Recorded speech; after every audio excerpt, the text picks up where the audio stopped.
Allison Osby, Here. Rosie, Palmieri, Here. present 6. Councilmember Mugarauer will lead us in the invocation, followed by the Pledge of Allegiance.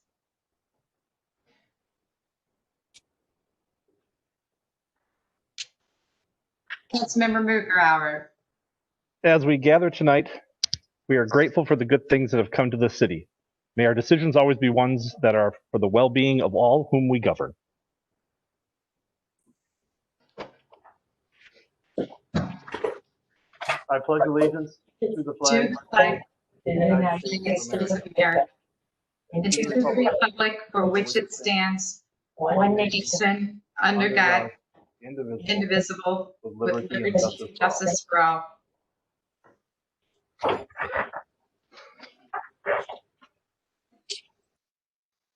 All right, we next have a proclamation for White Cane Safety Day. Is Denise Jess here with us? I am here. Welcome. Thank I you. can't see you. It looks like you're joining us by phone. I'm actually on my iPad, so let me start my video. Okay, has my video started? Not yet. I can start reading the proclamation, and if you'd like to share some comments afterwards, you're welcome to do so. Perfect, thank you. All right, whereas blindness and severe visual impairment affect approximately 100,000 Wisconsin residents, and whereas the majority of these persons use travel aids such as white cane or a service animal to get around public streets and sidewalks and places of public accommodation, and whereas these travel aids are universally recognized as symbols representing vision loss, and whereas Wisconsin's white cane law requires that motorists come to a full stop before approaching closer than 10 feet to a pedestrian who's using a white cane or service animal, whereas careful driving and fully stopping when pedestrians are in the crosswalk is beneficial to all residents, including children, elders, and people with disabilities. Now, therefore, I, Lori Palmieri, Mayor of the City of Oshkosh, do hereby proclaim October 15th as White Cane Safety Day in the City of Oshkosh, and also acknowledge the importance of pedestrian safety year-round. And Denise, would you like to share some comments? I would. I'm really very grateful for this opportunity to speak with you tonight. Thank you so much, Mayor, and thank you to all the members of the Oshkosh Common Council. We are really touched that you have proclaimed October 15th as White Cane Safety Day in the City of Oshkosh. White Cane Safety Day has been recognized nationally since 1964 when President Lyndon B. Johnson declared the day. The other name that the day goes by is Blind Americans Recognition Day. So through your proclamation, the City of Oshkosh really honors the inherent worth and dignity of all Oshkosh residents who are blind and visually impaired. So I'm Denise Jess. I'm the CEO and Executive Director of the Wisconsin Council of the Blind and Visually Impaired. We serve a statewide mission to promote the dignity and empowerment of the people of Wisconsin who live with vision loss. And we do that through advocating on the systems level, education, and vision services. There are about 110,000 Wisconsinites who live with significant life-changing vision loss, ranging across the age span and across all races, economic groups, and ethnic groups and social economic classes. And the largest growing population of folks experiencing vision loss are those of us 55 and older through diseases like glaucoma, macular degeneration, and complications of diabetes.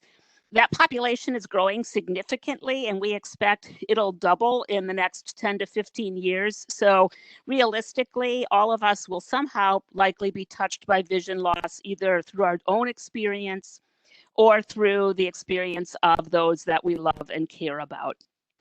As people who don't drive, we care very deeply about pedestrian safety and about viable transportation options because we need those things in order to be able to do activities of daily living, like going to work, going to get our groceries, seeing the doctor, visiting family and friends, doing community activities, etc. So pedestrian safety really matters for our well-being. So when residents of the city of Oshkosh stop within 10 feet of someone who's in the crosswalk or crossing the street, who's using a white cane or a service dog, which is following Wisconsin's white cane law, you are really helping to promote a safe community. When police and other public officials help promote and get the word out about the white cane law so that it's understood by the citizens, you help create a safer community. When city planning includes things like sidewalks and curb cuts and clearly marked crosswalks and accessible pedestrian signals, you help create a safer community. We know so well that when we create accessible communities that really benefit people who are blind and visually impaired, we benefit the larger community, particularly our children and our elders. So once again, I just want to really express so much heartfelt gratitude for this proclamation. I know you did last year as well, so thank you for bringing it back around this year, especially in these COVID times when I know you have a lot on your agenda. And I'd love for you to visit us these days. It's safest to do that on the web. So please come visit us at wcblind.org. You can learn about what the council does, connect us with family and friends who might benefit from our work and our services.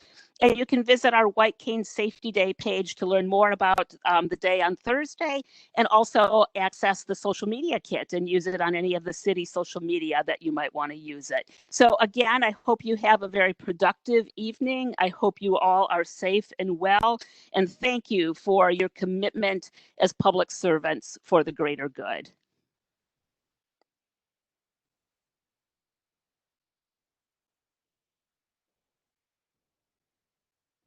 You are muted, Lori. Thank you. I wasn't going to do that tonight, but I did.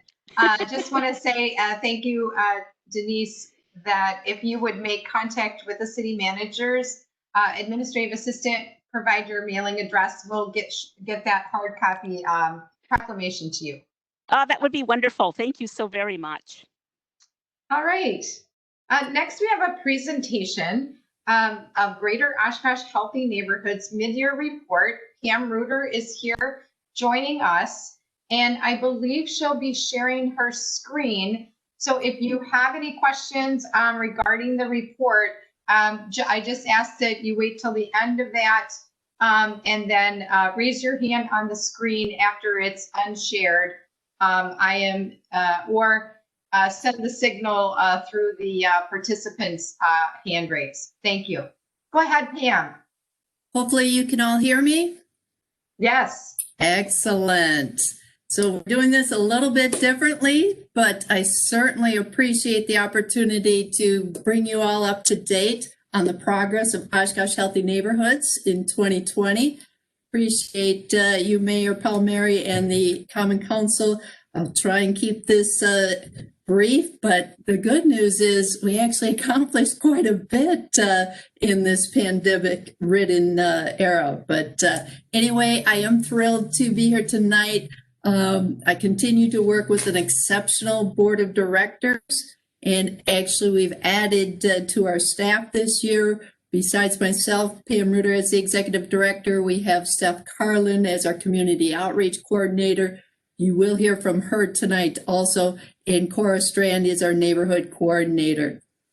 2020 was not anything we imagined, but we have started new programs and we are definitely moving forward as an organization. I'll show you some of those things briefly here tonight, but it is really about all of us working together to revitalize our Oshkosh neighborhoods and really strengthen those neighborhoods simply by building relationships, having neighbors know neighbors. We do presently have the 18 neighborhood associations, and I know it's small on your screen, so I won't read through those or dwell too much on them. But Cora, our neighborhood coordinator, she works with the core teams on their community building and engagement needs. It is a process that's very unique to all 18 of our neighborhood associations. She's done some one-on-ones with virtual relationship building during the pandemic. And we are actually excited because we meet monthly with this group. And via our Zoom meetings, our attendance has grown with those neighborhoods coming together each month to exchange ideas and hear from one another what's working, what isn't. It is a positive from our perspective that there are more people. They don't have to drive to the meetings, so they're able to attend, and that's probably something that will continue into the future. Another positive due to COVID is with our staff working primarily remotely, we're making better utilization of our digital formatting and our shared drive and creating less paper along the way. One of the things that we're most proud of in 2020 that we were able to accomplish was the neighborhood revitalization called Rock the Block Oshkosh. This is a collaboration with Habitat for Humanity of Oshkosh, Oshkosh Healthy Neighborhoods, and the city of Oshkosh. Although it turned out much different than what we originally planned. In the year before, we worked in Sacred Heart, brought in a large group of volunteers in a short period of time. That simply wasn't possible with our pandemic situation. So we were creative, and we were successful in completing 97 projects in the Congressfield Neighborhood Association. We stretched it out over several dates during the course of the summer. The volunteers, we recorded 400 volunteer hours through July and August. And I know you all were sent a copy of a letter from one of the neighbors in Congressfield, Pat. She was very appreciative of the help she did with her overgrown backyard. She's a senior woman living alone. She certainly tries hard, but wasn't able to do some of the upkeep, but was very appreciative of the dedicated and skillful workers that came in and was able to help her clear her backyard. Many bags were removed from her property. Also, as we work on exterior projects during Rock the Block Oshkosh, you saw some of the statistics Stephen Wiley presented back in September from the Sacred Heart Neighborhood Association. There was an increase of 5 percentage points on those properties. We are confident we're going to see a similar increase in Congressfield with those 97 projects that were completed.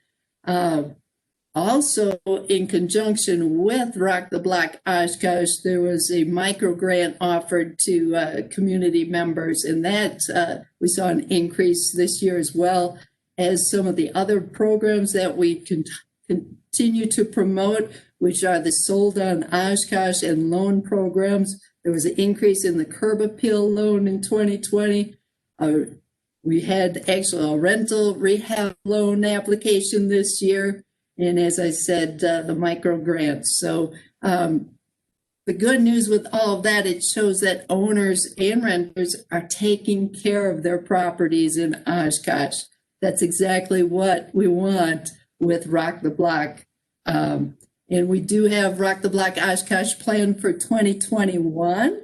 We announced on National Good Neighbor Day that we'll be working with the River East Neighborhood Association. And right now it's tentatively scheduled for June of 2021.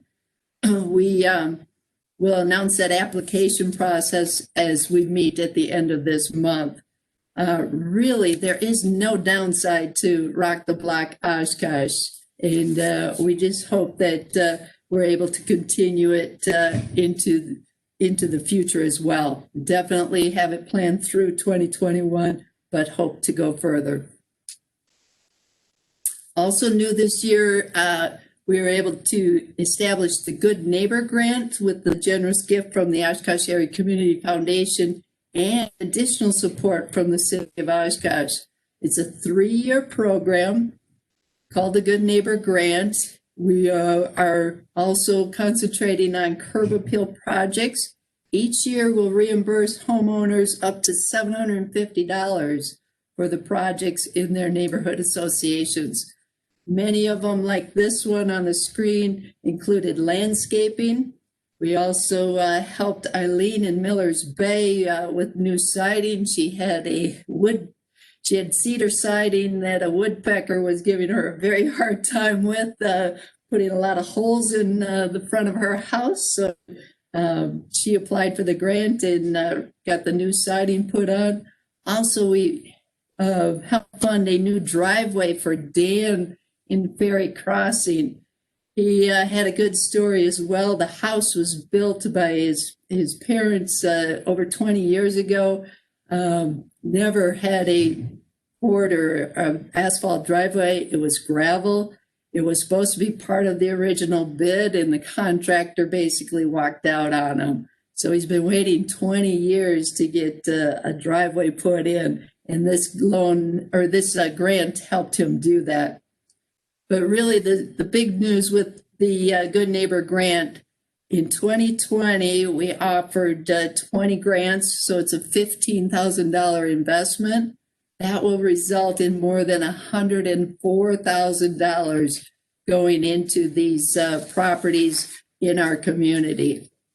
So we're really excited to continue that. It is a 3-year project that we are funded for through 2022, but also looking to grow that one so that we can fund it further as well. I'm going to turn it over to Steph so she can tell you a little bit about more of our programming. Thank you, Pam. Thank you for the opportunity to talk to you tonight. I am very excited about the work that we are doing with Oshkosh Healthy Neighborhoods and the Senior Center. Hopefully, you've seen some of the articles in the Herald. What you're looking at now is an ad that has been running in the Herald for a couple of weeks now regarding the programming that we're offering at the Senior Center. The picture in the middle is a picture of Betty and I. Betty was our very first cyber senior. She came in and took our first class on how to Zoom so that she could Zoom with her book club during the pandemic. The Oshkosh Herald has been doing a great job on the articles featuring the dangers of isolation and why the elderly are particularly at risk. Basically, we've been meeting in small groups at the Senior Center, and we meet with adults that are looking for new technologies to become more connected. For example, one of our clients named Jim came in and said that he did not want to get stuck in another stay-at-home order with only a flip phone. So if you can imagine during the pandemic being, your biggest communication is a flip phone, it was challenging. So we actually get a lot of people coming into the Senior Center that have the same kind of tale. They're saying, look, if we have to go into lockdown again, we want to have more than just this flip phone. So initially we had planned to do an awareness campaign on the dangers of isolation, but because of the pandemic, we feel like people understand a little bit more about what it feels like to be isolated and, not to leave your house for long periods of time. So we've kind of just jump started and we've purchased some iPads. And our goal is to get elders into the Senior Center to try out some of these new technologies and see if laptop might fit with them, or a tablet or an iPhone, but just get it in their hands. And so we have purchased some technology, but again, due to the pandemic, we are not letting in a lot of people, but we are really anxious to open up our doors when it's safe, when we can safely do so. Because every time we introduce these technologies to seniors, it's an amazing experience, because some of them have never used Surrey before, or Hey Google. And the other day, somebody, we were playing a Surrey, and he asked, Surrey, tell me where the nearest filling station is. And I said, I don't know if Surrey's going to get filling station, but she did. So it's just been a really rewarding experience. And like I said, it's we're really relying on the Herald to get us some of our clients, because we know a lot of our clients we're asking for people to share information about this so that we can reach more people, because we know a lot of the people that we are trying to reach are not on social media. And so just share, and please refer them to the Senior Center, because it's really been a great experience so far. And I'm proud to be part of it. The other thing I was going to update you on is our block party trailer. As you know, we had the funding secured for this before the pandemic in last year. And so we have completed it, and it is ready to go. We have filled it with everything that we said we would. It's a block party trailer on wheels with picnic tables and a grill and everything you need for a block party. I would like to thank a lot of local vendors that have donated to this trailer: Kits and File, Exclusive Company, Lowe's, Image 360. Our community has been very generous in providing donations for this block party trailer. I have to say, it has been a ray of sunshine, literally, working on this during the pandemic, because it's something to look forward to, and we are planning to roll it out in spring 2021. So this is a picture from Good Neighbor Day last year, not this year. However, we still were able to provide a social connectedness opportunity with our neighborhood associations this year. We were sponsored by Sean Dockery from State Farm Insurance, because like a good neighbor, Sean is always there for us. Unfortunately, right before we scheduled the Good Neighbor Day, we had the uptick, and we were forced to kind of cancel anything we had going on. But we pivoted like everyone is doing in 2020, and we had 2 live streams. And if you have not had a chance to look at the live streams, I urge you to go to our Facebook page and check them out. They're pretty entertaining, and we had fun doing them. And our attendance at these things has been really high, and it's fun to connect with our neighbors. And I feel like, I just started this position in January, but I feel like I'm already very connected to a lot of the neighborhoods during a pandemic. So it's been really a great experience. So the last thing I wanted to mention was our Hey Neighbor series, that publication. If you are not receiving this, please, you can go online and get it. And I'm going to turn it back over to Pam. Thank you, Steph. Again, as you can see, there were successes. Obviously, the Rock the Block Oshkosh in Congress Field Neighborhood Association, extremely successful. The 20 Good Neighbor grants that we approved. Steph through partnership with the Senior Center, initiated the Connect Through Tech program. 2021, we'll be able to utilize the block party trailer, but it's ready to go. And then the live stream experience from National Good Neighbor Day technically has set us up as another positive. We'll continue to do those. We're going to have a pumpkin photo contest and do another live stream on October 30th to declare the winners for creativity or originality. But really, our biggest news, and I'm wrapping up here quickly, is the real estate development investment that we made in Oshkosh. over in Stevens Park. We found this property. You can tell from the picture, it needed a lot of care, both on the exterior as well as the interior. Some of you were able to join us at our unveiling or our viewing in September, and hopefully you saw the transformation that took place. This property fit us exceptionally well because we truly made a huge impact in that neighborhood. We took the empty lot that was next to the house and able to take away a dilapidated one-car garage and put up the nice two-car garage, spreading out on the property a little bit better, really enhanced this property. I could go on and on about it, but honestly, it's best said. We got a post on our Facebook page from the buyer, and I'll read its brief. Says, hello, I just wanted to drop by and leave a thank you note as my husband and I are awaiting the final stages of the home buying process. This will be our first home. It is absolutely perfect. We fell so deeply in love with the home, and we're so lucky to have our offer accepted. Thank you again for doing such a wonderful job on the home. We toured the neighborhood a few times and can't wait to plant our roots in Oshkosh. They're a young couple coming down from Neenah, and as she said, their first home. So really a good fit. I believe they applied and received a sold on Oshkosh for this as well. So the city's doing exactly what we need to do in order to attract homeowners to our neighborhoods.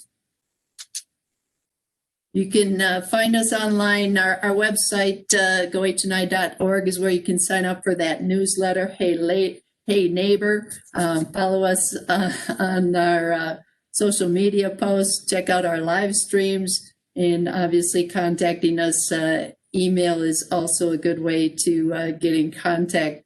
We also did a learning and retirement presentation in September. Again, continuing to get our name out there and identify some of the good things that we are doing, but it's really the neighborhoods that are stepping up and making Oshkosh a great place to live. We will try and plan 2021 with our flagship events. Again, Rock the Block Oshkosh in June, Neighborhood Night at the Leach in July, Neighborhood Night Out usually the first Tuesday in August will be August 3rd in 2021. And then National Good Neighbor Day is always September 28th. So even though we've been hit hard with the pandemic with our inability to have social gatherings, I'm very pleased with our work in strengthening neighborhoods. Thank you for your support.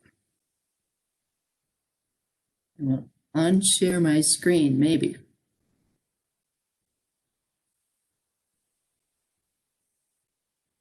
There we go. Are there any questions, comments from council members for GoHNI? Thanks, Michael. Nice work. Nice collaboration with Habitat for Humanity and I believe Rebuilding Together. And some happy neighbors there we see. Just another little plug. Steph reached out at one point early on in the Safer at Home with some door hangers for needs, basic needs. If you had a need or if you had some help to offer, trying to match folks up. I never got a chance to hear how that turned out, but certainly, Pam, maybe you want to just give a brief on that.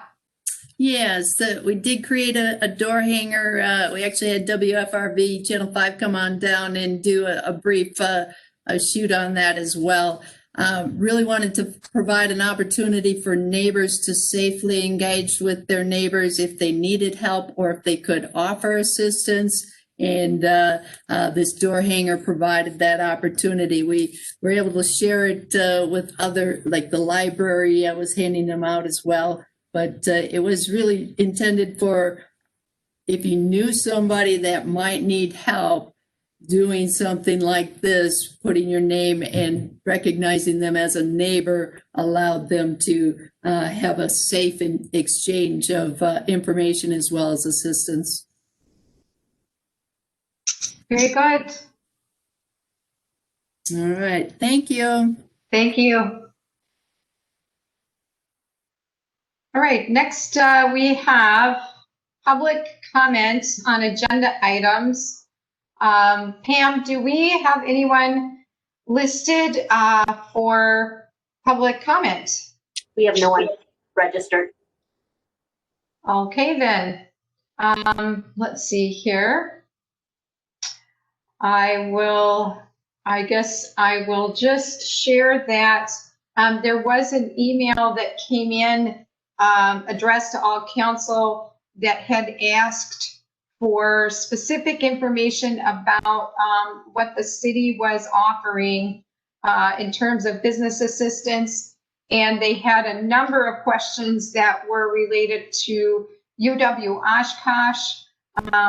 And so just to share the response on that, Oshkosh did provide a very bulleted specific response in relation to the Titans return plan, which can be found on their website.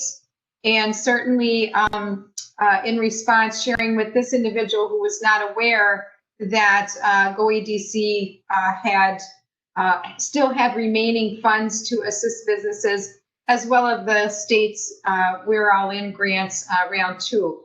So I just thought that was really the only place holder for that to be shared. And we will move on to new ordinances. Our first new ordinance, our first and only for the evening, is ordinance 20-412. Amend rules pertaining to council, board, and commission meetings in response to COVID-19 coronavirus emergency for remote participation at meetings. Staff recommends waiving the rules and adopting on first reading. So I'll take a motion and a second for waiving the rules. So moved.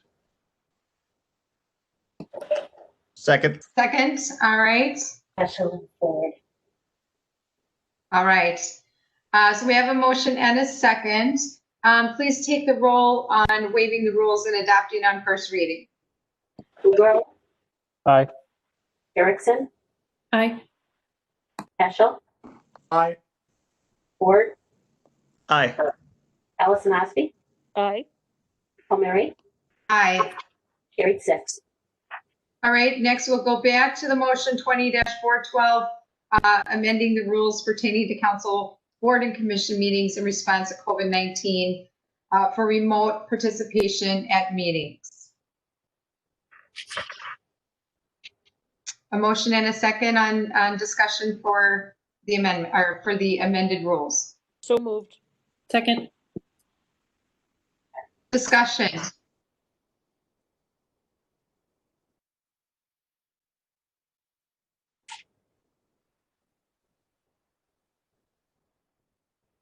Any discussion on the amended rules?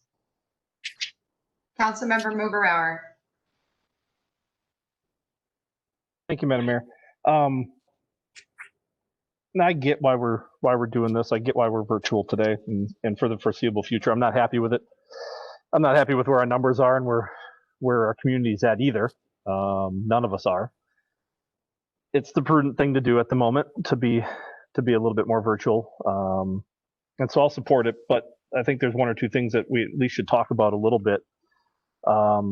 First of all would be, as staff kind of noted, or as City Attorney Lawrence had noted in there, one of the things I had asked about at the last meeting was for us to have a discussion on bringing back public comments to our meetings. And this is the appropriate time to do it. We're in this virtual world for a little while. This is not short-lived. And it's time to bring back public comment to our meetings, that they should have the ability to speak to us on any topic, not just the agenda topics. And we should give them the ability to do so virtually. So I'd like to I don't want to hijack, and I want to allow others to speak, but I'm going to end up making a motion to strike one line in here to bring back public comments. Before I get to that, though, I want to ask City Manager Roloff about his ability or his interest level in bringing us back to in-person as quick as possible. Because obviously within this change, we're putting it on City Manager Roloff to be the deciding factor in when we should be virtual and when boards and commissions should be virtual and when we can go back to in-person. I think it's important. I think it wouldn't be a surprise to anyone listening as part of council or even in the public that I think it's very important that we're in this room in the chambers doing the city's work. I think it's different when somebody's sitting at home and when somebody can be here in chambers speaking to us. It has a different impact, and I think it's important. So I want to ask City Manager Roloff specifically, what's the criteria? What are you going to be looking for to bring us back to in person? And I'll ask that, and I'll suggest it strongly that council gets brought back to in person before any boards and commissions. They may not like to hear it, but council's more important than all the boards and commissions. And us being in this room first is important, even if it means we have limited staff, even if it's just essential staff, including maybe the city manager, the city clerk, and everybody else can be virtual just like they are now. They can be in the offices or working wherever they need to remotely. But I think the 7 of us and the probably 2 or 3 essential staff members in this room, it's capable of being done and accomplished. So I'll ask that of City Manager Roloff, and then if nobody else has anything, I'll end up making a motion to amend. City Manager? Okay, I wasn't sure if you were going to do a motion or second. That's why I was pausing. So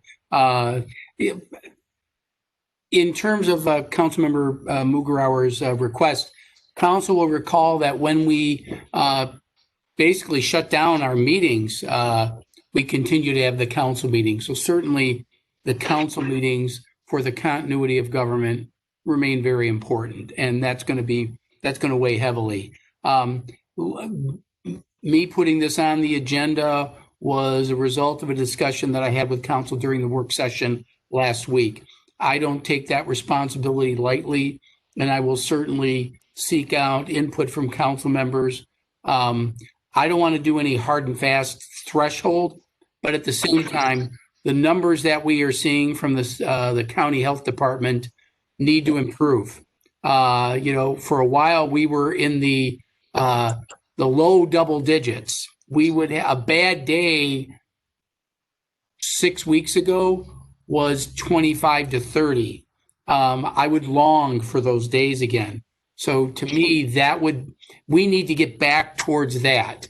Does it have to get back to 20? Not necessarily, but we cannot be averaging over 100 cases a day in the county and expect this to go away.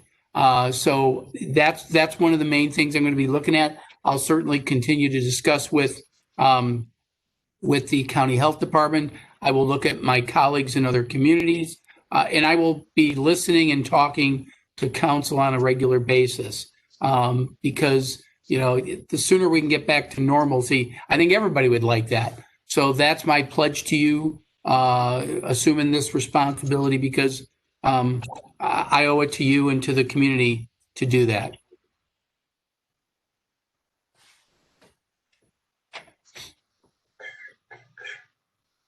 Okay, I think we have 2 different things here.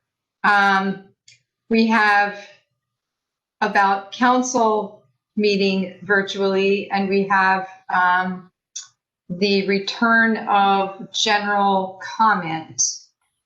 So Matt, did you make your full motion? I'm sorry, Councilmember Paschal. Sure, thank you. I guess in regards to council returning back to council chambers, Mark and staff, you are completely encouraged to provide us the direction of when it's best safe to do that. So, I agree with that notion. So, the other thing about council returning back to in-person chambers, I find that this technology only works if there is a majority of people who are virtual, for it to work right and for it to be engaging, not only for the people that are at home, but also for the public as well. So, so I would say that, even though I was very hesitant early on to be in public and be in meetings, the technology was the most challenging aspect of this, and it was very disjointing to not be involved in that. So, so just so if anyone gets on the fence as we get further down in this, know that if you become uncomfortable of not being in public and being in the public meetings, just know that there's a disconnection in regards to how the technology works when there's less people who are virtual at the virtual meetings. So that's just and put that a different way. When we go back into person, I'll be there. I'll be in the room. We'll all be following the social distancing methods and everything. But it's really important to be in the spot to be able to make the most positive interaction and to be able to hear everyone and interact with everyone. So that was my biggest downside of being virtual for as long as I was. So to Mr. Councilmember Mugarauer's comments, I completely agree that that public comment should be brought back to the meeting, and I believe that it should be input as much as possible throughout the process. So, so that means, in my feeling, if someone has chimed in to be virtually connected to the meeting for a specific resolution, that they have the ability to talk specifically to that resolution, even potentially at the time when, that resolution has come up on our agenda for them to be able to be part of that. I think it's important because it allows the public to be involved with us at the moment that we're taking up certain business. So, so if there was any hesitancy about that, I would gladly look for the opportunity to see what Mr. Mugrauer plans to amend with tonight. Other council members' comments? I would like to hear from folks on this because this is, a very detailed level. If we go the path we choose going forward for the foreseeable future can make a big difference. And I would tend to agree that, we could allow public comment, general public comment to come back in, while we're virtual. But given the nature of the facilities and given the nature of staff availability, I have some concerns there about going back to any kind of hybrid model, which then would potentially be difficult for a council member to attend and be fully engaged. So I'd like to hear from others.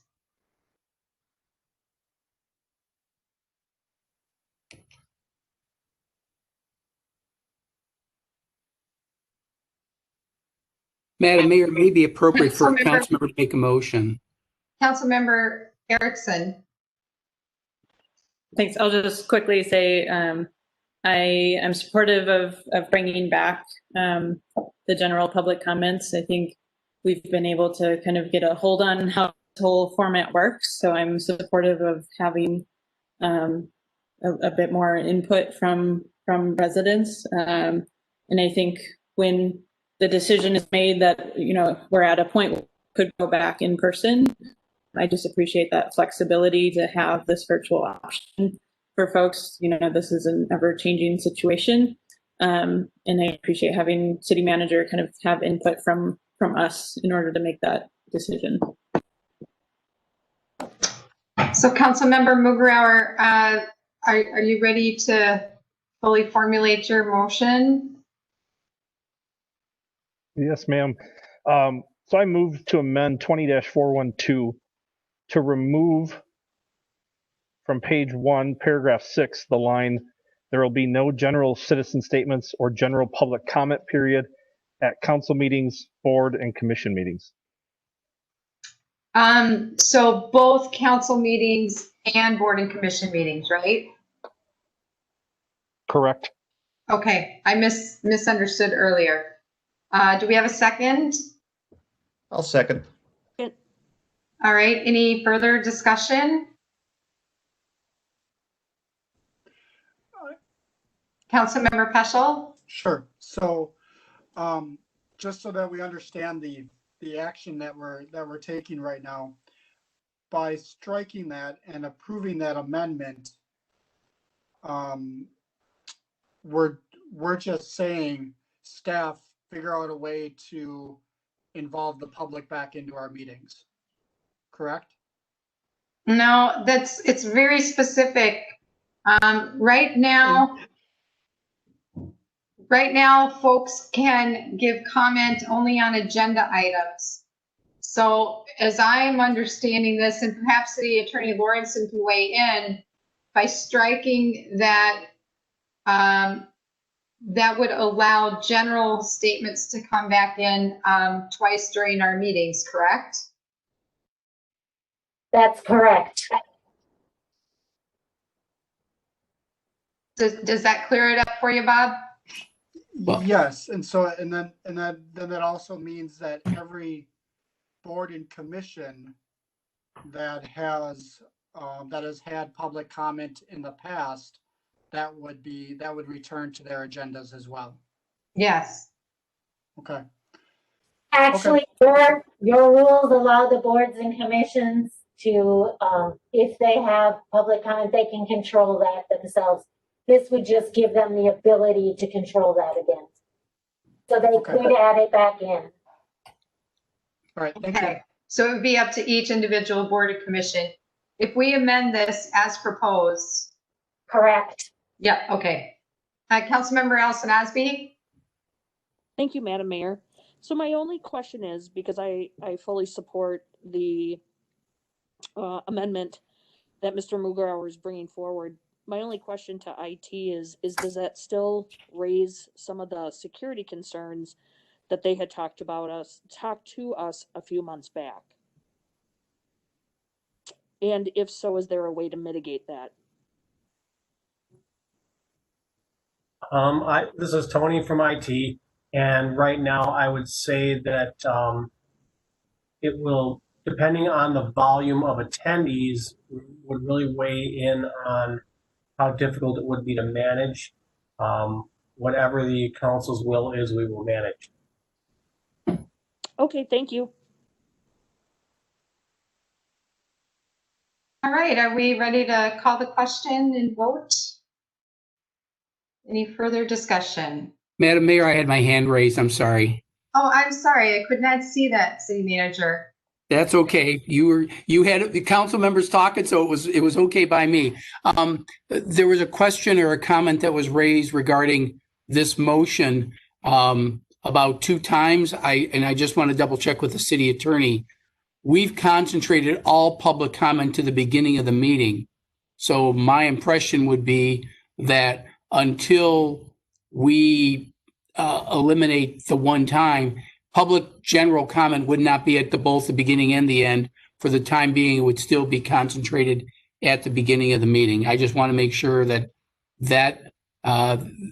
that's what we had done during this whole process, was to put everything at the beginning of the meeting, because technically you would have some challenges because of getting public comment at 1 time versus 2 times in this setup would be difficult. All right, so then returning, I misspoke. Returning general public comments at the beginning of the meetings while we're virtual. We would have to address that at a later time should we decide to come back in person. Yeah, I just want to make sure that was understood. Okay, thank you for that. Okay. And just so you all know, a housekeeping point here. Tony Newman is hosting the meeting, and I cannot see the app. When you raise your hand, he's trying to send me chat messages that says when somebody's raising their hand. So just hold up your hand up here if you would. I apologize for the confusion there. Councilmember Mugerauer. Thank you, Madam Mayor. I actually just wanted to chime into Councilmember Peschel's point as well as City Manager's clarification there. At the moment, I have no problem having it front loaded, just like we're currently doing. I, more than anyone, want to get back to our normal layout and our normal agenda process. But I also understand the need or the ease of trying to keep it at the front end, similar to what the county does. It's not our normal flow, but it gets us closer back to allowing citizens to speak, and I'm cool with even incremental improvements to the process. So if it stays at the front end and that's what we decide, administratively, that's cool and that's fine. I just want public comment back, or the ability to have public comments. I guess I would ask City Attorney also, since there was an item addressed previously about the number of persons that can be joining virtually in the lobby, so to speak, is there a way in which citizens or residents or property owners have any kind of preference over those who do not live in the city or own property in the city? I don't know how we would ever actually confirm that. Because my understanding, and Tony can jump in and help me if he'd like, but we get just, you're logging yourself in, we maybe get an email address, but we wouldn't have any way to verify where people were from anyway. Yeah, we can't verify that. So in other words, if there was a checkbox on the register to speak that said, are you a property owner in the city of Oshkosh, anybody could do that, and there's just no way to verify that. I get you. Okay. All right. Well, I just hope that, folks would be considerate of one another, but are you guys ready to vote? All right. I'm sorry. Bob, you had your thumb up. Was that an okay thumbs up or just a I want to speak thumbs up? An okay thumbs up. Got it. All right. Please take the roll on. Whoops, I lost my place. 20-412. No, it's just on the amendment. On the amendments. Mugrower, Aye. Erickson, Aye. Peschel, Aye. Ford, Aye. Allison Osby, Aye. O'Meary, Aye. carried 6. All right. Now, 20-412 as amended. We need a motion and a second on 20-412 as amended. You already have the motion. We just need to take the roll call vote. Yes. Please call the roll. Mugrower, Aye. Erickson, Aye. Peschel, Aye. Ford, Aye. Allison Osby, Aye. O'Meary, Aye. carried 6. All right. We will move on to consent agenda. And I need a motion and a second on consent. Mugrower, so moved. Second. Any discussion?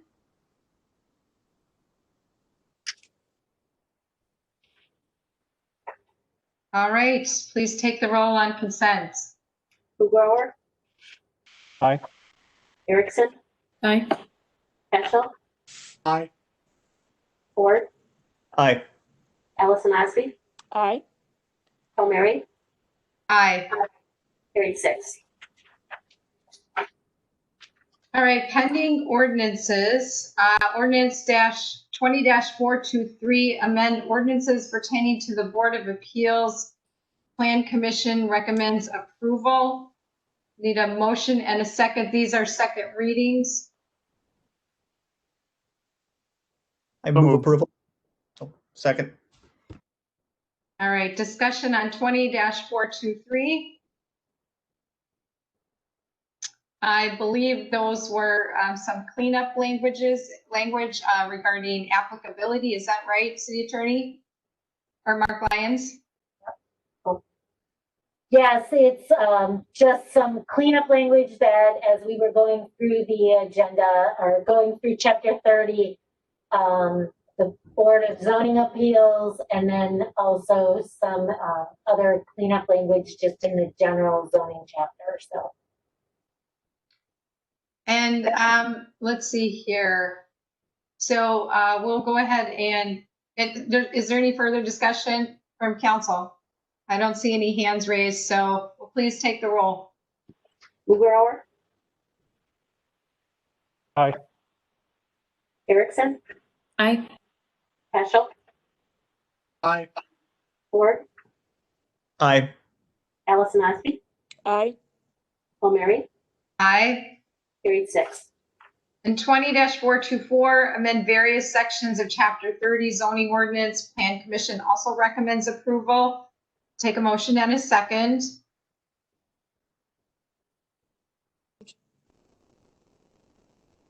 Second. Did you get that, Pam? No, I did not. No. Okay, who was the, who made the motion? Yep, okay. Councilmember Allison Osby and Councilmember Mugrower for second. Thank you. Discussion on 20-424. All right, please take the roll.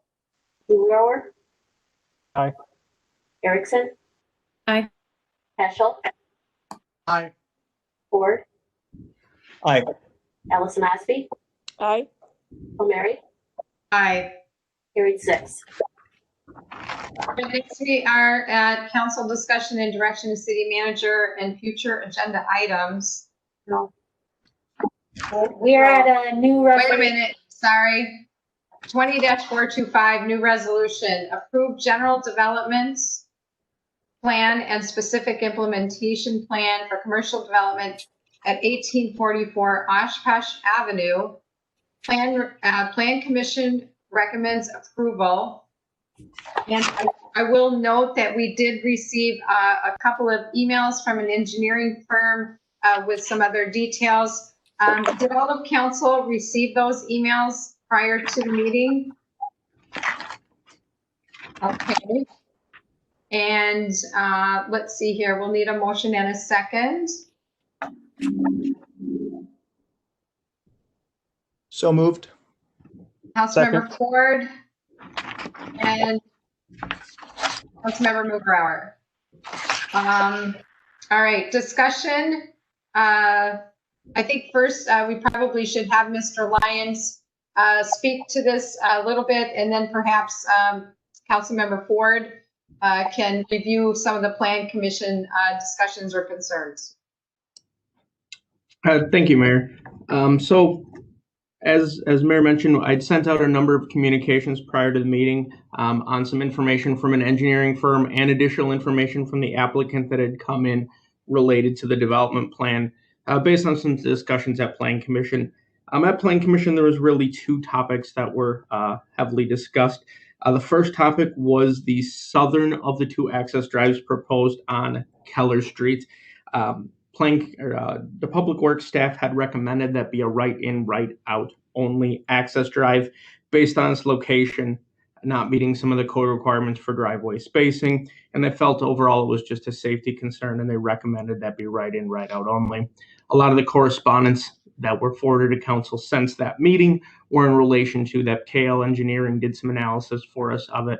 They were the traffic engineering firm that did the original traffic impact analysis from that area. Again, the applicant also submitted some additional information on that, so council should have those documents. The second item of discussion that was really discussed quite a bit, Plan Commission, was the building elevations.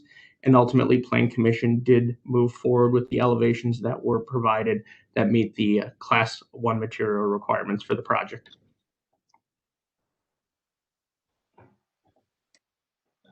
Councilmember Ford. Yeah, no, I think that's a perfect description of what we discussed, but I would like to offer a motion, if that's okay. It's a motion to amend the proposal by removing recommendation number 2 on page 9 of the staff report, which says southern access from North Keller Street shall be right in, right only, with final design approved by the Department of Public Works.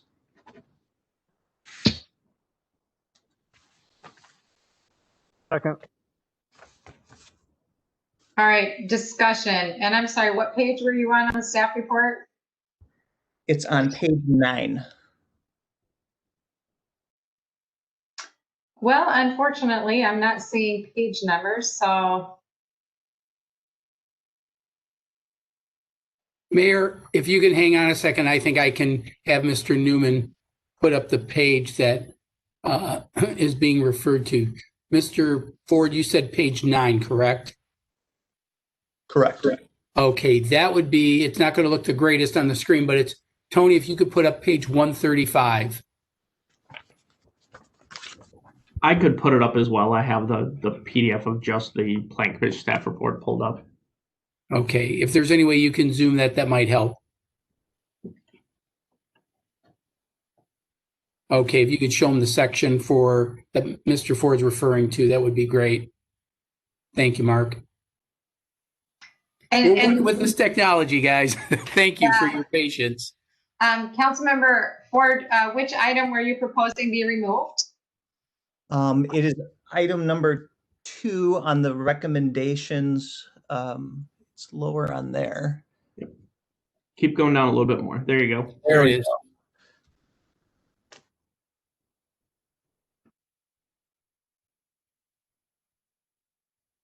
Mark's close to having it highlighted.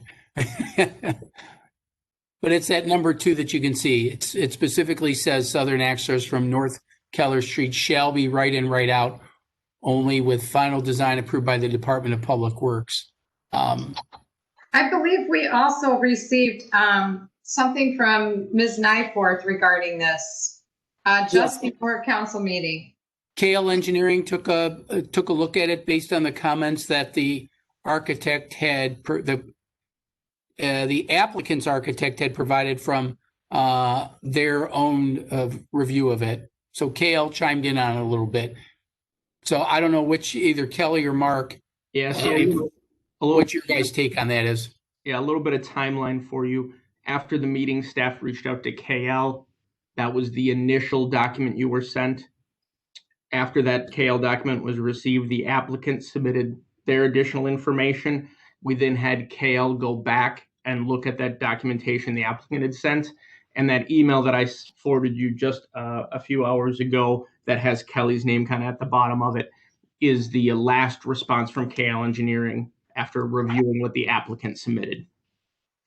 And it looks like, okay, so right now, Councilmember Ford has made a motion to amend and strike that.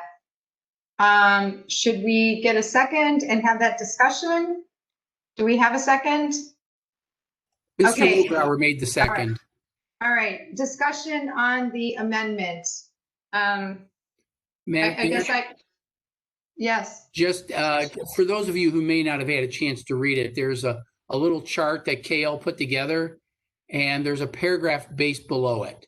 And basically they're saying, and it's my summary, neither are perfect, but at the last end of that paragraph says, therefore, as a result of this analysis, the recommended driveway option A3-1, that's the recommended, but it also says the following page, it stretches from that page onto the next page. The increased safety risk and adverse impacts of this location, which is recommended A 3.0 compared to A 3-1, are expected to be minimal. So basically, it's not a ton of difference between the two. So KL is not saying there's neither one is superior over the other.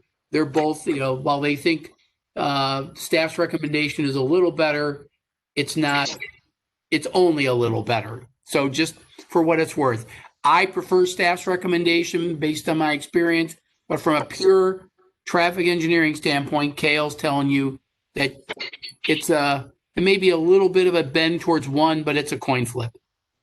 Well, I think, thanks for sharing that, Mark, but I think that there's also another part of this memo that talks about one of the biggest concerns of allowing a driveway between Omro Road and Rath Lane, if that's the right in, right out that was being discussed, is that by allowing that one, it would potentially lead to plan development on the other side of the road, or that to make similar requests. So is that consistent with the recommendation or the amendment, I should say, Mr. Ford? Councilmember Ford. Thank you, Madam Mayor. So some background on this. We all got, thank you for planning for sending us the original KL Engineering technical memorandum. So basically it was preferred to put their driveway in coordination with Rath Lane or right across from Rath Lane. The problem with that is if we put it at Rath Lane, it creates a conflict with the single-story building on the northwest corner of that development. And that's really the showcase building in this development. It's all kinds of glass, looks like a ship, looks out over at the park. So there was a conflict there, which made that, a conflict. So this leads us to the other action of putting the access point on Kohler Street. According to the traffic engineering study, they do say that a right in and a right out is preferred. The issue with that is the developer loses their tenant on the south, sorry, I taught geography with my kids this week, on the southwest corner there. They'd lose the tenant if that development does not have a full access intersection. So we also, on our email, the architect submitted their own traffic analysis showing that the driveway location meets Wisconsin DOT safety recommendations, and planning staff did check with KL Engineering, and we got that second memo today where the engineer says that it's not perfect, but it is acceptable. So I struggled with this one because along the way, city staff did everything right. As Mr. Lyons pointed out, a lot of the information, including some of the stuff that I'm referencing right now, was not given to them and was not made available for the Plan Commission either. So we really didn't have what we needed from them, which was unfortunate. Got me thinking early in my time on Plan Commission. So prior to my illustrious career here on council for this year, we had a similar situation where a developer had similarly dropped the ball and hadn't really given all the information to staff that I felt the staff needed, and I felt that Plan Commission needed to make a decision. I got kind of angry, voted against it. It passed anyways. Afterwards, the then planning director kind of came up to me and said, Mike, at the end of the day, we need to have the outcome that is best for the residents of Oshkosh, no matter how flawed the process. That really stuck with me. And I think this is an example where city staff did everything right. Process was flawed, but balancing those two competing interests about the economic development, having a good project, as opposed to penalizing for how we got there. I'm fully in support of this amendment. So I guess my question on your amendment, Mike, is are there burdens or benefits to pedestrians or folks not using automobiles for their transportation? Are there any, I don't see like any kind of discussion here in the engineering things that would tell me if there are any detriments or benefits to pedestrians or bicyclists, of which we anticipate, much more of that in that area. Can anyone speak to that? Staff for Mr. Ford, Councilmember Ford? Well, I can just say that I saw nothing on that, but someone else wants to talk. Mr. Lyons? I mean, we didn't specifically ask the traffic engineer related to that. We are making sure things are out of sight triangles to avoid any conflicts. So either option, we are maintaining clear sight vision triangles for pedestrian right-of-way on the sidewalks and on the roadway. I don't necessarily see either option necessarily affecting that differently. The concern really came from the known traffic leaving Oshkosh Corp and how it could potentially interact with people trying to exit south out of the Kohler Street access drive. So, but if I understand the recommendation here, you would add the other, I'm sorry, back to the amendment recommendation. So, Mr. Ford, if that is removed, that option is removed, we're back at one intersection, right? Yes, Councilmember Ford. Unmute. I'm sorry. The only change would be the intersection on Kohler under the proposal as written would be right turn out, right turn in only. This would make it a full access drive. My amendment would. I see. Okay. Does anybody need any more information to vote on the amendment? All right, please take the roll. Mugarauer, Aye. Erickson, Peschel, Aye. Ford, Aye. Allison Osby, Aye. O'Mary, Aye. carried 6. And then, yes? I'm sorry, did someone try to speak? Then back to the motion as amended. Moved.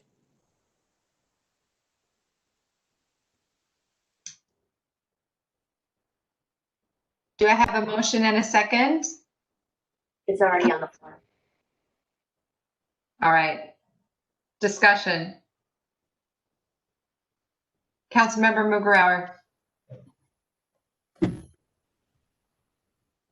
Thank you, Madam Mayor.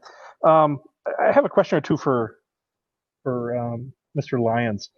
In regards to some of the requests, I see some of the things in here, the base standard modifications. Obviously, the applicant had some concerns with the class 1 materials in the end. We're still requiring what our code requires. But in regards to the base standard modifications and trying to make sure that we're treating each developer and each development equally, especially over in that area, is there any differences in regards to what council's being asked to approve for this development as compared to very recent ones, whether it's the hotel that's going next door, whether it's Casey's or the other office building and small retails just 1,000 feet from there? Are we treating them all equally? Are they all getting the same shake in terms of the base standard modifications and access points and materials and things like that? Yeah, happy to kind of go over. This is, we've had a number of projects now, as council member indicated, the Casey's General Store, the Dunkin' Donuts Baskin Robbins building, the office building behind that, the hotel that was approved, and now the development we're looking at today. All of those projects have sought a number of base standard modifications. Cross-access agreement as a requirement has been a part of almost every single one of those conditions, trying to really integrate this into an overall development area, making sure traffic can flow between the different development sites. Base standard modifications to reduce setbacks have been common on a number of the lots, especially for signage, as we've tried to really encourage street-oriented buildings. The way the code reads, your building and your sign have the same setback. It's hard to do both of those things at the same time. So all of the developments that have been approved at this point have sought that same base standard modification for putting their signs a little bit closer to the roadway than the building is. Other setback requirements, almost all of these lots are triple or double frontage lots. And we have kind of held the line on Oshkosh Avenue meeting the setback and then massaged the east, north, west setbacks as needed for each one of these sites to make sure that we're viable development. The lighting, a lot of them have sought some base standard modification for their photometric plan, especially where these developments are meeting up to each other. We're not having that same negative impact you may have on lighting a residential neighbor's property. They've kind of really been working together very well, the developers in this area, to have that common development. So a little bit of light trespassing, for example, in this request from 0.5 to 0.6, very minimal and not that different from what we saw between the hotel site and some of the other sites where they have that minor light trespassing. Almost all of them have had the same condition as number 9, where the final landscaping plan is reviewed by community development just to make sure it's consistent with code. And I can say Council and Plan Commission have really held the line on our Class 1 material standards so far for this area, making sure developments meet those.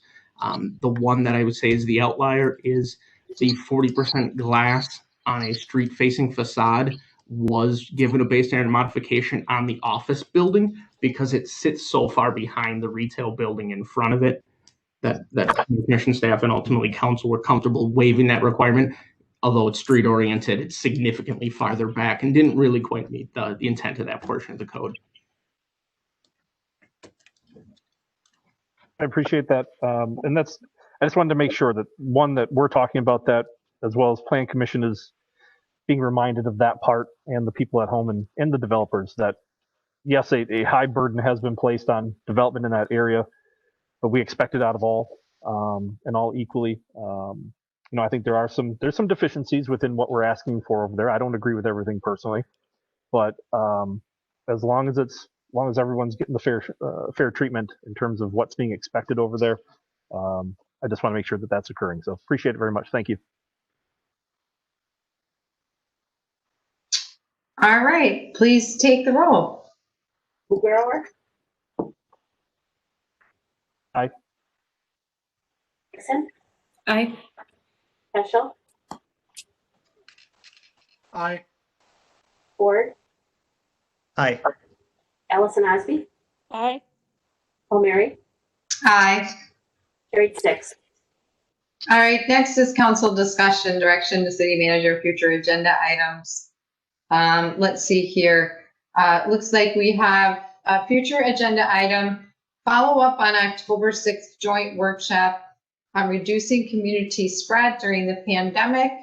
And council members Ford and Allison Osby were to work with CVB and I believe Public Health, and they'll be reporting back to us on their efforts this week. I had been provided with some information from Amy Albright at the Convention and Visitors Bureau, and I think council members Ford and Allison Osby can comment on those.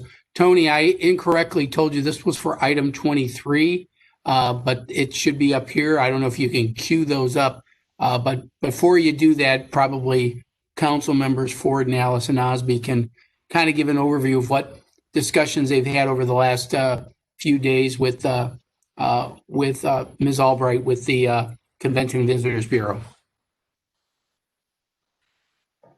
Do you want to start, Councilmember Allison Osby, or you want me to? Sure. First of all, I'd like to say that I was really grateful for the opportunity to, in a very short period of time, be able to meet with Miss Amy Albright and Councilmember Ford for a 2-hour meeting on Friday, just to kind of start some discussion. And what I would like to say is that Mr. Mugrauer certainly had wanted to participate in this as well. And given that he was unavailable, that if he would like to step in and work with both Miss Albright and Councilmember Ford, I'd be happy to step back, because obviously, it's difficult, or we should not have 3 council members working together. So, Mr. Mugrauer, I do want you to know that I was happy to step in, but also happy to step aside as well.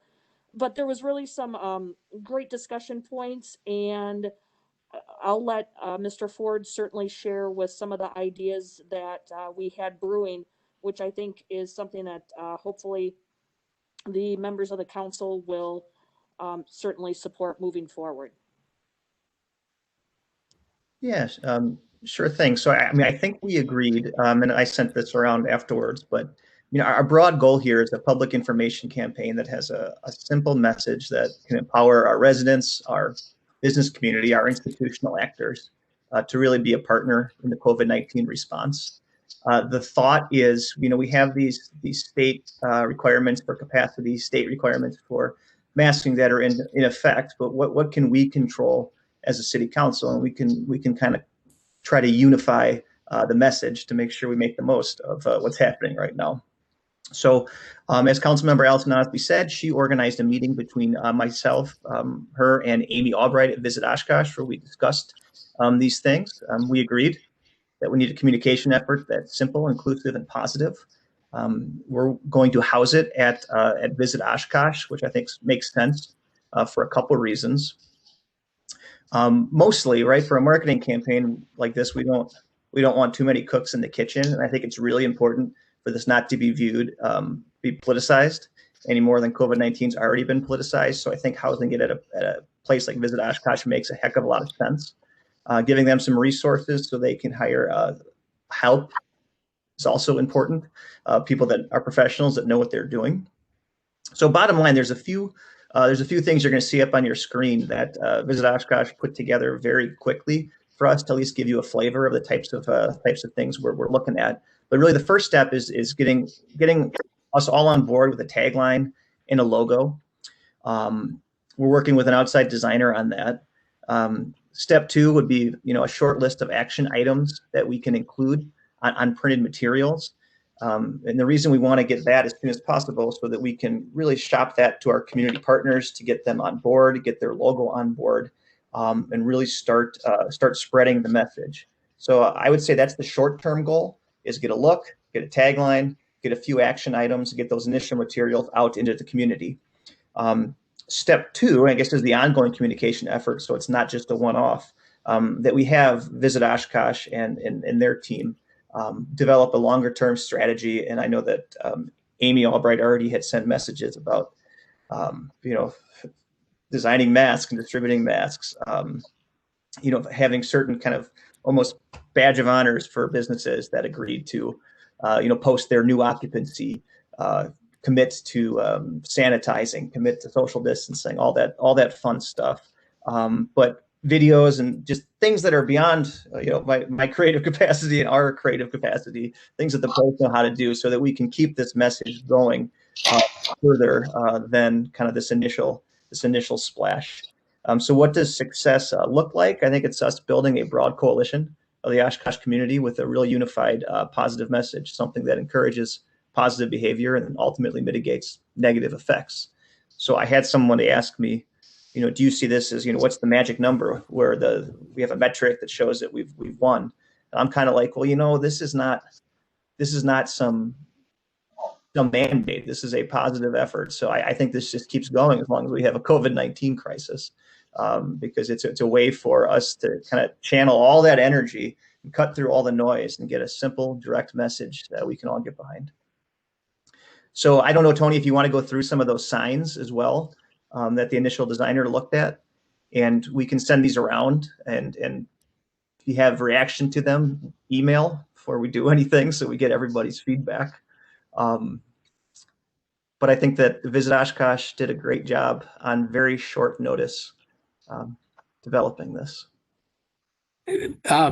Councilmember Ford, if I could just add in, I had a discussion with Amy Albright with the CVB. I also had a discussion this morning with Doug Guerin, and he was going to reach out to Amy, but it seemed like the consensus was that some of the groups that are already doing educational, specifically Be Safe with Wisconsin, which I know the mayor's familiar with, and we've signed on to as a supporter of, is really just some of the basics. So it's just putting this idea to put our own spin on, just encouraging our own members of the public to say this is a local thing as well, and we can sign on to all the materials that Be Safe Wisconsin has without essentially replicating it. So this is more about what we can do as a community to rally around doing things to be safe. Did I describe that well, Mike? Absolutely, you did. We don't want to add more noise. We want to cut through it.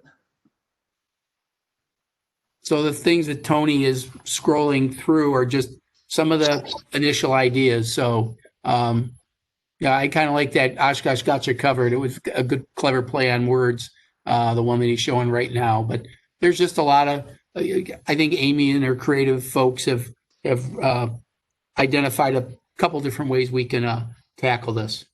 I really appreciate her help with this. Well, thanks for that. So as I understand it, then going forward, Councilmember Allison Osby is stepping off, and Councilmember Mugrauer would like to step in her spot. We're continuing that work. Is that what I was hearing? I just offered it up to Mr. Mugerauer, given that he wasn't available last week. That certainly, if he would rather participate, I would certainly, welcome that if he had a desire to do so. Councilmember Mugrauer. Thank you, Madam Mayor. Well, first, I'll address that real quick. I appreciate the offer from my colleague, Ms. Allison Osby, but that's not needed. You're in the topic is in good hands with yourself, Councilmember Ford, who I commend. By the way, I haven't had a chance to do it. I commend, 6 months in and just stepping into it and jumping into the cause and jumping in full force and trying to connect and trying to help better a situation. So kudos to both of you. And Ms. Albright at the CVB and her staff, you couldn't have partnered with a better person and a better organization. She is exactly the right face for this messaging. And I've been thoroughly impressed with her work and her staff's work over the last 6 months in terms of, the Eat Local and the Support Local and the messaging that they've done to help in the transition that they made in terms of their messaging to help, help business, not just help tourism. So you got a great partner there, and so I do not need to step in, and I'm happy to help, as well as I think every council member probably would be with whatever's asked of us. But I think the topic's in good hands. If I could just add something, it was my understanding that that would ultimately also work with public health. So realizing it's been a very short,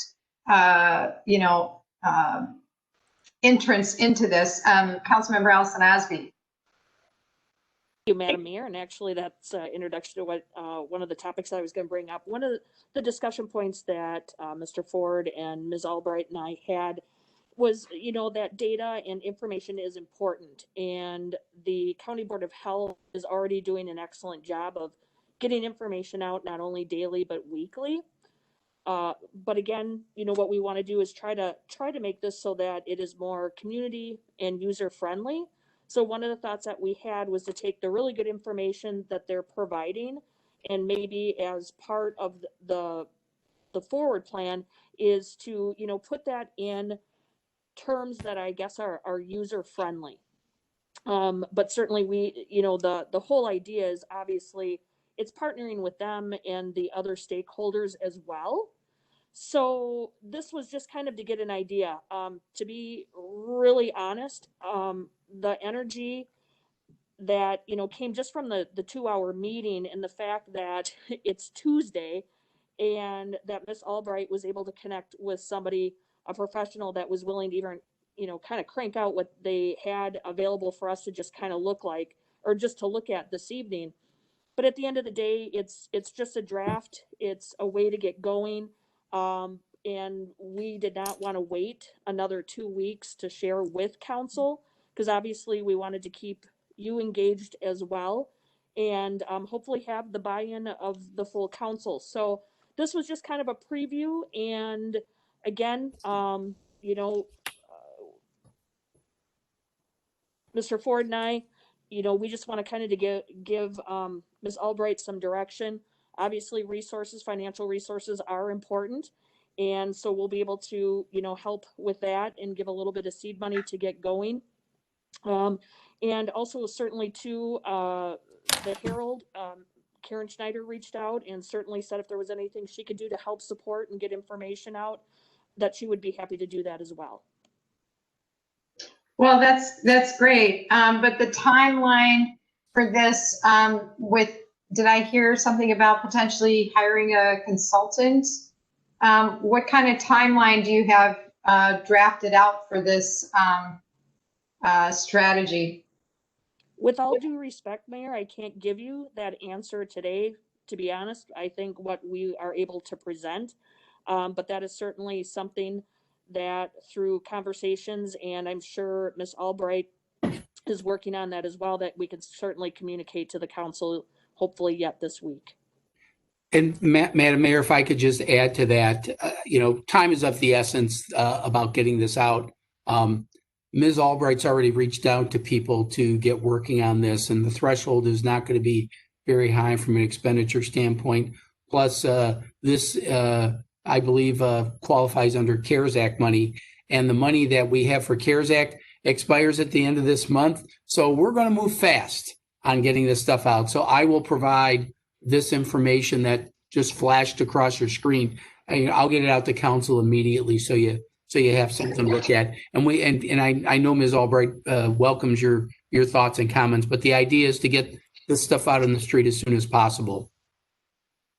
All right, and then is there also it looks like the university has also kind of gotten ahead of things from their end. Is there an opportunity to also work with some of their messaging that they've got formulated so that the town and gown separation, as many of the council members saw from earlier emails that we've received, trying to get that joint messaging together as well. So just kind of curious if that, I know you want to be lean and move quickly, but it would be perhaps helpful to consider since they have, gotten further along in some of this messaging, working with them as well.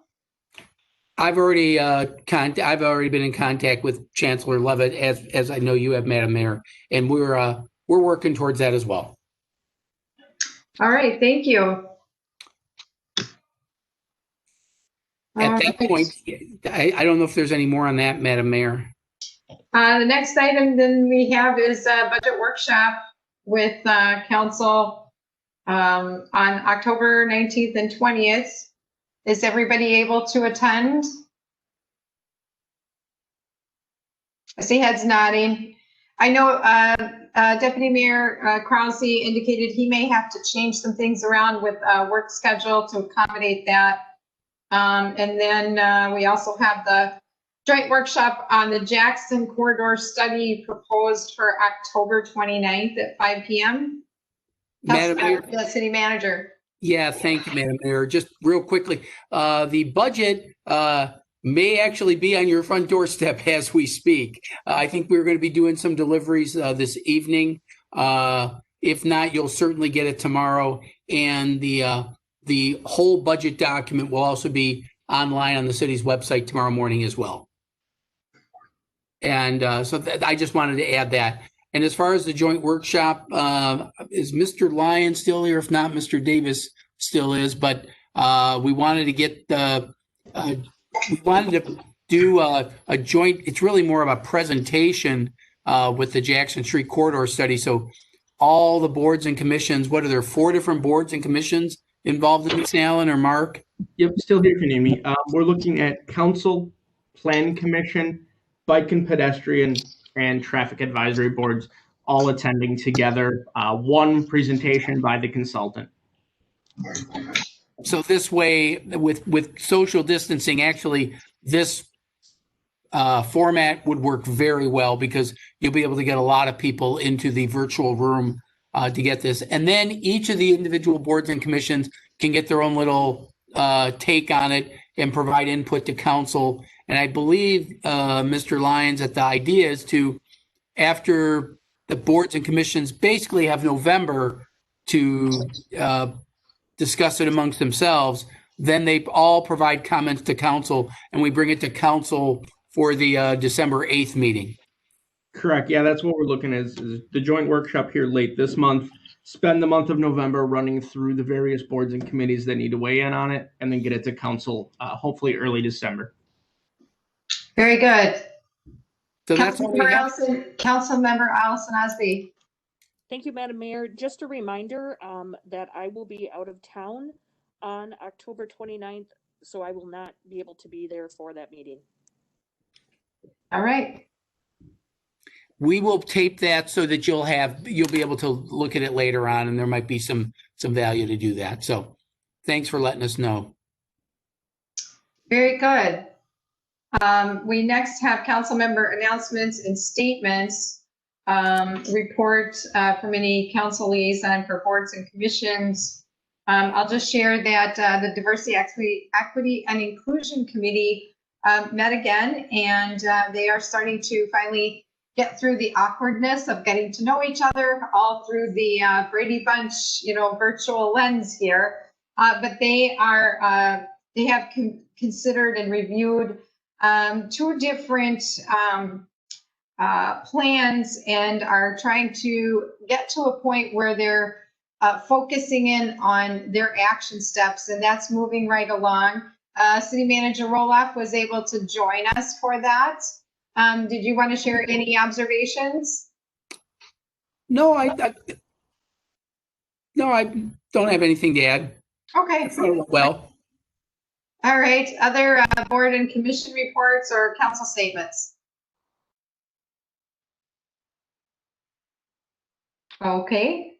Next are city manager announcements and statements.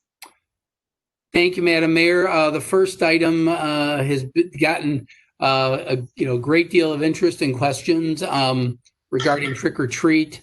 Our Oshkosh media folks put out a Palco survey to get some input, and about 77% of residents indicated plans to do some participation, either handing out candy or permitting their children to do trick or treating. But obviously, with COVID, there's a lot of concerns about how to do that safely. So we added to the survey, what suggestions do you have? And a lot of great suggestions. Some were not so great, by the way, and I think just a lot of misunderstandings. We've also looked at the CDC guidelines. While they're not, endorsing necessarily doing trick or treating, they're saying there are safer ways to do it. Some of the things are to, avoid people going door to door. And what I mean by that is going up to the door, knocking, or ringing the doorbell and putting their hands on things. So anything you can do to minimize hand to object touching is probably preferred. A joint bowl is not recommended, type of thing. But things like spreading it out on a table and so people can pick one, or using gloves to hand the candy out of a bag that's already been disinfected before it gets out. Those are ways that you can do things safely. We're going to be publishing all of those rather than get you into all those details, but we're going to encourage that type of activity. We are not going to participate, as we have in the past, with police and fire being out for public relations types of things. Even though this is Fire Prevention Month and the fire department would love to be out there doing those things normally, we're not going to do those things because that does encourage more of that direct interaction that we want to avoid. But the police department will be out as usual to be on the lookout for people who are registered sex offenders, so that they do not have their lights on or anything like that. We're very cognizant of that. We'll be looking at that very closely, as we do every year. But even though the police aren't out on the PR end of things, they are going to be out on the patrol end of things. But we'll be putting things out through social media. I think Andy's already done a little bit of that, but trying to encourage people to do safe things. You already had a special event or block party approved on the consent agenda, and I think it was that neighborhood's approach to, let's just do something amongst ourselves where we can socially spread out, but the kids still get candy at the end of the night, which is, I guess, the goal of every good Halloween. But we obviously want to encourage safety. So that's really it. The hours in the past on weekends have been longer than weekdays, and we're going to encourage that to give people more time to kind of spread out. So they'll be 4 to 7 p.m. and that's consistent with a lot of our neighboring communities. So unless you have any questions. Just real quick, we lost Councilmember Ford's video for a little bit, so I didn't see that his hand was raised. And he did have a board and commission report, but before we jump backwards on that, I just wanted to ask the manager to clarify for the public. There's been some confusion about trick-or-treating canceled, and some of that is related to the downtown business trick-or-treating that may be canceled, but the hours that you're referencing is related to out in the community separate from that. So if you could just make sure that's clarified, I'd appreciate it. Yeah, it is definitely different than the bids trick or treat event, which I think they're second guessing that now. They've already canceled the holiday parade, so I think they're going to be looking for an alternative to trick or treat. They love it. I think the participants love it, but this just isn't that is not the right format to be doing anything. So they might just bail on it completely, but they're looking for ideas. And then there might be some confusion because of the truck or treat event, which is still going on. And we absolutely want people to look at that as an alternative, a very safe alternative. And if that makes up for a trick or treating, and if you want to do that, by all means do it. You may have heard of a term called trunk or treat, but basically that's like a community bowl. Not a good idea. So CDC is totally recommending against that. And while some residents did suggest that, that's one of those ones that we're not so hot about. So thank you, Madam Mayor, for bringing up the fact that the bids trick or treat is totally different from the normal trick or treating that people may or may not do this year. And Councilmember Ford, can you go ahead with your Board or Commission report? I know you referenced the Plan Commission earlier, so apologize if we didn't see you waving your hand. I will not blame you for not seeing something that's not filmed. That's on me. Thanks for going back. I did want to mention a couple of things at Long Range Finance that I think, because we also met Plan Commission, we already talked about, but at Long Range Finance, the financial director continues to do a great job consolidating all of our financial policies into a single handbook, put them all in one place, which I think is hugely important, and updating and developing new ones where needed. So we did discuss that. We also discussed the interest rate we charge on our special assessments, which is right now 6%. And the finance director is going to go and look at some of the comparables to see what they're charging, to see if that's something we need to update given the low interest rates. So that's from Long Range Finance. And just real quick, I was probably waving my hand before and you couldn't see it because I had no video. But I do want to, we had that meeting last week with stakeholders regarding COVID-19, and that doesn't happen without the mayor, the city manager, and the entire city council being on board. So I know because of quorum and quorum requirements, we can't all be in all of these meetings, but it's truly an effort that doesn't work or happen without all of us. So thanks to all of you. All right, well, thank you. And we'll jump back to city manager now. That's okay. Thank you. The Go Transit has typically had a free fare day that associated with the school year, but with Students Ride Free now, didn't need to do that promotion for schools. But we're going to do it on Election Day. So Tuesday, November 3rd, any member of the public can ride free. Hopefully you'll use it to go to the polls, but if you've already voted, you can use it to try out Go Transit services and its accessibility, its safety, convenience, and all those things. So if you haven't ridden Go Transit in a while, I encourage you to give it a shot on November 3rd when you can ride for free. I have outstanding issues summary in your agenda packet. Happy to answer any questions you have. The mayor did ask me some questions about the follow-up with Jefferson. I was working on getting the budget out. Didn't have a lot of time except to talk briefly to Ms. Koch from the Department of Corrections. And, they're working on some internal things because obviously some of the residents had concerns about the performance of Trinity. That's something they're working on. and then we'll look at the other items as well that are in there, and I'll have something. I'll be reporting back to you at the next council meeting. By council's direction, generally within 30 days of a workshop, we come back, and that'll be my 30 days. And then lastly, with COVID-19, we already heard some of the things we're doing. The numbers are still up, everybody. I believe it was 145 the day before, and Mr. Guerin ran off the numbers. It was only one day below 100, and it was probably just a reporting glitch if it was anything. So the numbers are still very high. They're looking for some alternative testing locations in in Outagamie and Calumet to take the burden off of the Sunnyview site, because the Sunnyview site, it's the only thing in this entire region, and we need to expand upon that. So I know the National Guard is looking, and Mr. Guerin was hopefully going to be able to he was hopefully going to be able to hear that the National Guard was going to be getting at least one other location in our region. And when I say region, I mean Northeast Wisconsin, to do more testing. So I don't really have much else on COVID-19 update unless there are any questions. Is Chief Stanley here? I am. Okay. Did you have anything else you wanted to add, Chief?